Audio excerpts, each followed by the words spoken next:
I'm Cynthia James, and this network is about changing lives one woman at a time.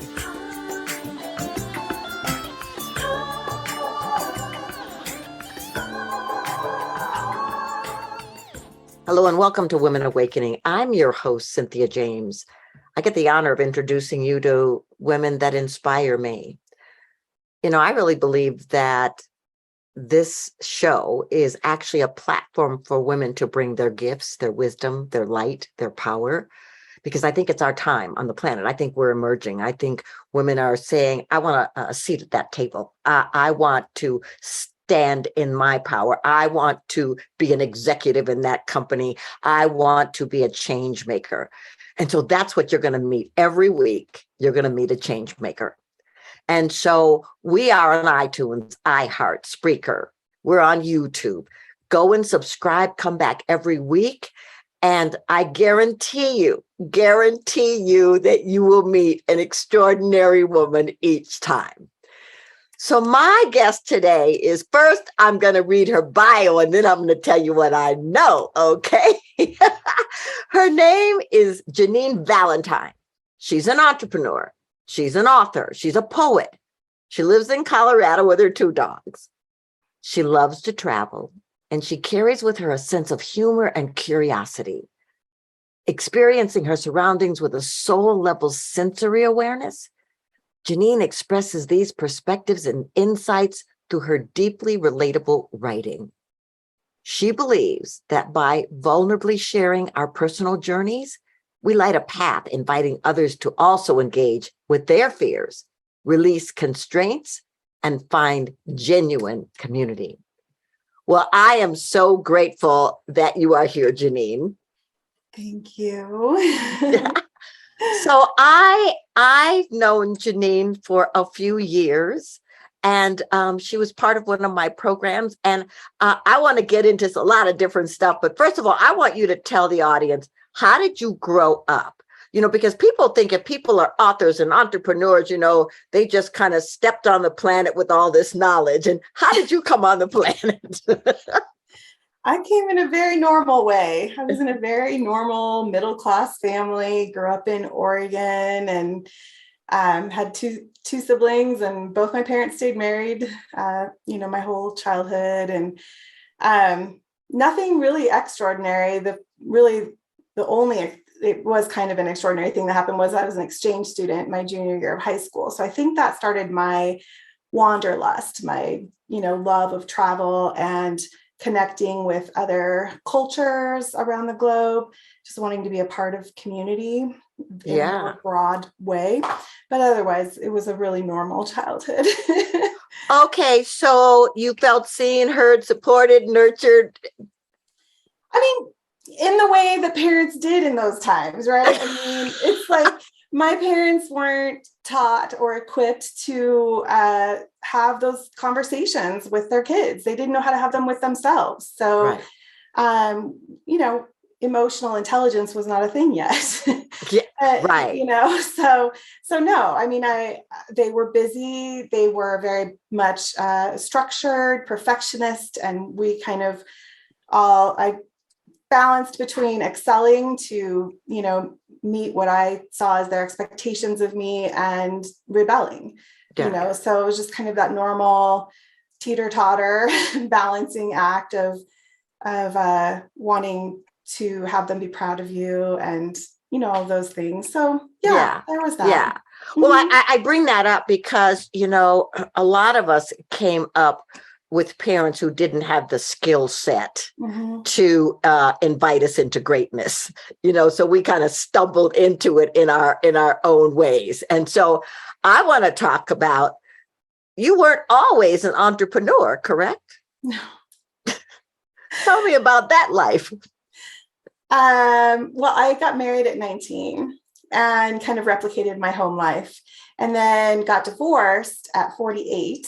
And I had stayed home for most of my marriage. And so I had to find a career, got an office job, but quickly realized that I wanted to own my own business. And so I started my own business 6 years ago now. And And what is your business? I'm a transaction concierge, so I work with real estate agents. And what does a transaction concierge do? I get that a lot. What is that? Okay. I help with all of I'm on the computer in the background. So I help with all of the contract compliance, deadlines, scheduling, communication between all the parties, keep things running smoothly while the real estate agents are out running around all over the state, showing houses and that sort of thing. So it's a very structured type of a job. It doesn't have a lot of creativity to it. Right. Well, how did you learn this though? Self-taught. Really? Really? Yeah. Yeah. I mean, I just researched the hell out of it. And there weren't classes at the time that I was doing it. Most people started off in-house working in a brokerage to get the experience, and I didn't want to do that. So I figured I knew how to support people. I'd been doing that all my life in different ways. And so I thought, okay, what would I need in place if I were the real estate agent to have someone, take over and run point once I had someone under contract? This is how I get paid. There's a lot of trust involved. Yeah. So I set up my systems so that there would be very little opportunity to fail, like lots of checks and balances. And how did you get clients?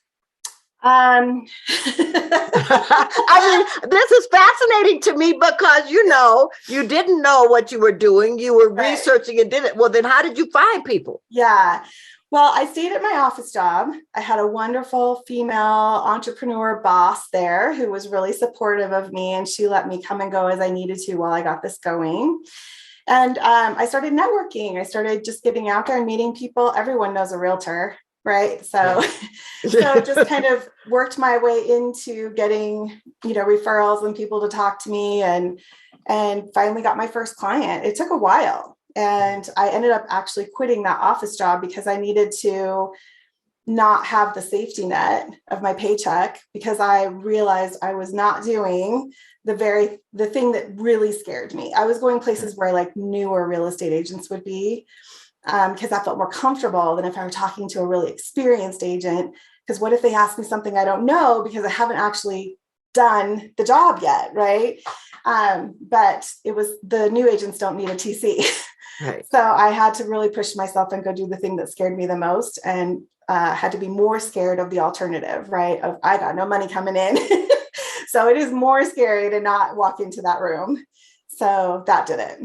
So, okay, ladies, I just want to point something out here, that she took a risk. She said, I'm going to do the thing that scares me the most, because if I'm going to succeed, I have to step into the unknown. That's a very powerful thing. And so would you call yourself a risk taker?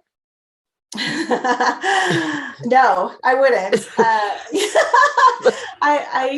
I do take risks, but I almost have to force myself into them. That's been my pattern, is that I recognize I either get forced into them by life circumstances, or I set up a system that does force me into them, because it's still really, fear. I'm very fear driven in terms of just avoiding the fear. Right. Yeah. So I met you when you entered the program called the Academy of Women Emerging. And how would you describe yourself when you came in? I was flooded. I was so overwhelmed. My business had taken off quickly, which is a good problem to have, but is a problem nonetheless. I didn't have systems in place to support myself. I couldn't sustain what I was doing. And I had a lot of imposter syndrome going on. I didn't have necessarily the confidence that I needed to have to be handling what I was handling. I knew what I was doing wasn't working, and I was feeling kind of desperate. Like I've invested a lot in getting this business up and running, and clearly I can do it, but I don't know how to fix this. Right. Mm-hmm. Yeah. Well, so there you took another risk. Yes. I just want to throw that in there. Yeah. Oh, I'm aware I took the risk. It's like heart pounding, those risks. Exactly. So I want to talk about your writing, because when I met you, you weren't writing. What happened? I had stopped writing. I wrote as a teenager, and it was like that teeter-totter that I mentioned in the beginning. It was I was very emotional in terms of how the rest of my family seemed to be wired. And I often felt like it was too much. It just kind of felt like I was too much for them. And so I put my writing away because it was cathartic and it was emotion filled. And so I stopped, and I was in that kind of family once I got married. Even my kids were that way. So I didn't really have a safe place to explore that. And I kind of had forgotten that I used to write. And then the pandemic happened, and I was just overcome with this emotion, and I just started writing. And I quickly realized it was poetry. Yes. Mhm. And so, I mean, I also know that the first thing that you wrote, you made into a video. Why did you do that? That had a little bit to do with you. But yeah, I felt like it was art. I felt like it was powerful, and certainly others were feeling what I was feeling about everything that was going on. And I happen to have a nephew who's a filmmaker, so I just got him on board. I had visions of different things that would go with the words, and you and I had talked about it. You encouraged me, and you were in it. It's like I followed you around. Yes. Well, and the reason I'm speaking this is because, we don't have to be experts to do something that wants to come through us. We can just open and allow whatever that is. And so since that moment of that first poem, there have been many poems. And did you take a class? Did you do anything to hone that skill? Actually, yes, I did. I did it not to hone my skills so much as to get community with other writers, because I'd never really been around other poets and other writers where I could be normal. Right? It's like, oh, I found my people. So I did. I took some amazing online like workshops where people from all over the world gathered, and they were led by a well-known poet. And we were given kind of an assignment, and then we would go off camera, but just for like 20 minutes, and write our poem, and then come back and perform them for each other, which just was like, I wasn't done. And for me to share an unfinished piece was like really vulnerable. And that was really good practice for me. I got better for sure through the practice of that, and being challenged to put your rhythm in different places, your cadences, just some things I hadn't looked at before. So yeah. Yeah. So I happen to know that you have a book that just came out. Mm-hmm. And so, first of all, can we see the book? Yes. It's so beautiful. Both things are true. It is beautiful. I love this cover. So could you tell us what this book is about? Yes, it's about fear. Yes. So last year in September and October, I was on vacation in September in the Maldives, and I got quarantined there in the end of September into the middle of October. Quarantined with COVID? Quarantined with COVID. I tested positive during the standard tests that we were required at that time to fly home. I wasn't symptomatic on the day I tested, but I did become symptomatic. And this ended up being a very, very traumatic experience for me, in that I had been traveling with a whole bunch of friends. They were all negative. So they all flew home without me and left me there. And it was an 11-hour time difference, which meant that I didn't even have access to support of my friends and family because they were sleeping when I was awake, and vice versa. The island that I was on was a conservative Islamic island, full coverage burqas. I did not have appropriate clothing. I had been out on a boat, so I had packed accordingly. Very little English was spoken, and they have a closed currency. So most places would only take pristine cash from me. They wouldn't take any of our money that has micro tears or ink on it or crumpled, and they would not take my credit card. So I had $38 of usable cash to get through 2 weeks. And the government there did not have a clear plan in place for my care. They required a 14-day quarantine, but they did not tell me where to go or provide care for me. So I had to source my own place to stay, my own access to food and water.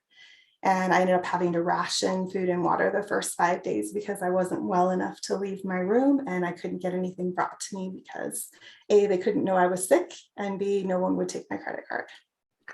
Okay. Yes. I can see why fear would be in there. Yeah. What did you learn about yourself? Oh my gosh, so much that it's like more than I can even fit in this book. But I learned that I learned that I needed to surrender to the fear, because there was like, I couldn't fix this. And I learned how to be much more present through it, because I figured out that fear lived just microseconds and beyond into the past and in the future. That if I were truly in just this moment, fear didn't exist there. And it was when I started problem solving things that hadn't happened yet, or remembering things that had gone badly just a little while ago.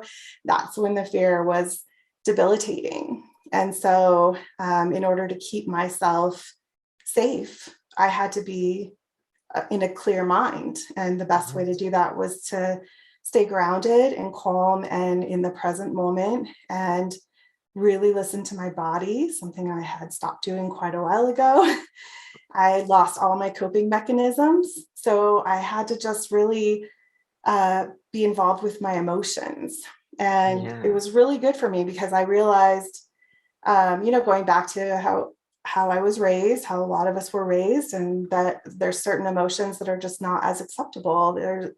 You're ashamed if you cry, or, are too angry or whatever. So I had to really process through that and reframe those and have compassion for myself for feeling those things, and find acceptance for the full range of my emotions. And then really face all the ways I had been making myself small, which ultimately is what the book ends up being about, is how fear keeps us small. Yes. Mm-hmm. How was reentry? It was all the things. It was extraordinary and exhilarating and emotional, and also hard, really hard. I was very, it just still makes me tear up. I was very internal when I got home. I didn't quite know how to re-engage. And I didn't know how to tell people all the answers to their questions. How are you? Well, I didn't know how to talk about it yet. And I just didn't quite fit into my life anymore. I had this business to run that was so structured and kind of required me to turn off to myself while I worked, and I had lost the ability to do that, because I just spent 2 weeks all about me all the time, right? So there were some challenges for sure, but I was writing during that time, and that was the best thing I could have been doing. Yeah. Well, awesome. So did you know how to write a book? I did not, but apparently I did. So what made you decide to turn it into a book? I knew while I was still there that it was going to be a book. I didn't really think about how I was going to do that. I just understood very, very clearly that this was a message that was meant to be shared. I know that I'm relatable. Like, I do well in relationships with friendships and things like that. And one of the things that I notice is, we all try to present this our facade, our best foot forward, right? So I just felt like if I could allow people, if I could be vulnerable enough to allow people to really look at literally the beautiful mess of what was me during those 2 weeks of all the emotions I felt in the tug of war, that they would relate to it. And I just feel like I wish I could have heard from someone sooner than this experience for me, you know, what it looked like to just go ahead and move through your fear and to just let go and allow that to happen and look for the gift on the other side. Look for what's there for you. That fear is actually preventing you from reaching something that's really important for you. Yeah. And I just wish that I could help others do that. So it was like, if I could keep one woman out there in the world from making herself small out of fear and saying no to things and not fully expressing herself into the world, it's worth it to me to basically, fully expose myself. Yes.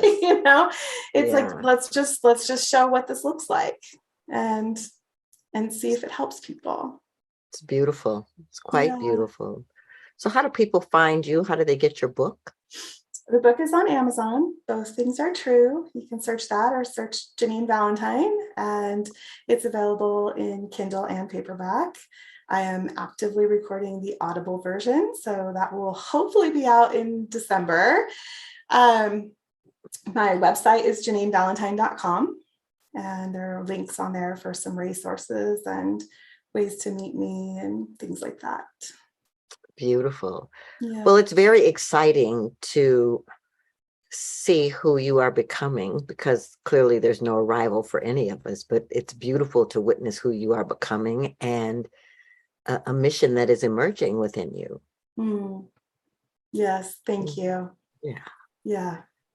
So I ask the same last question of every guest. The show is called Woman Awakening. Mm-hmm.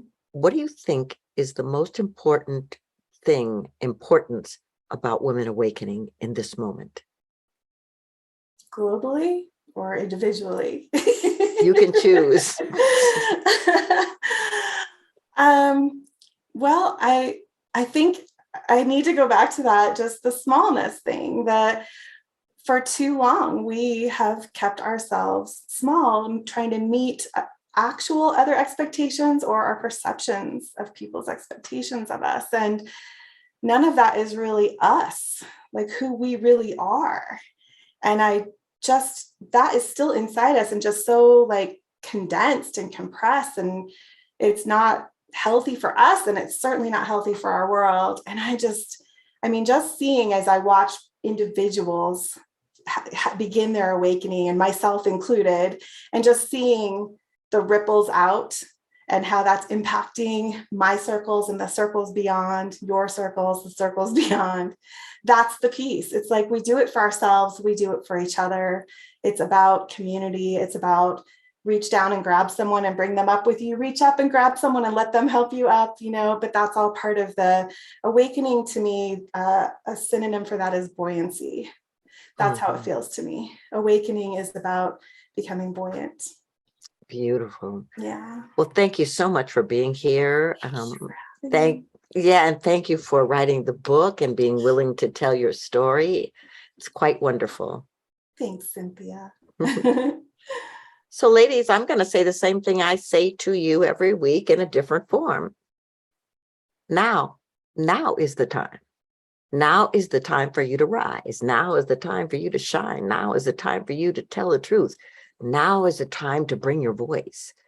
You are here because something important wants to move through you that no one else can do the way you came here to do it. So I'm just going to invite you to awaken and to take a risk, to step up and step out. I'm grateful to do this with you. I will see you in another week, and I'm sure you'll meet an incredible woman. Many blessings.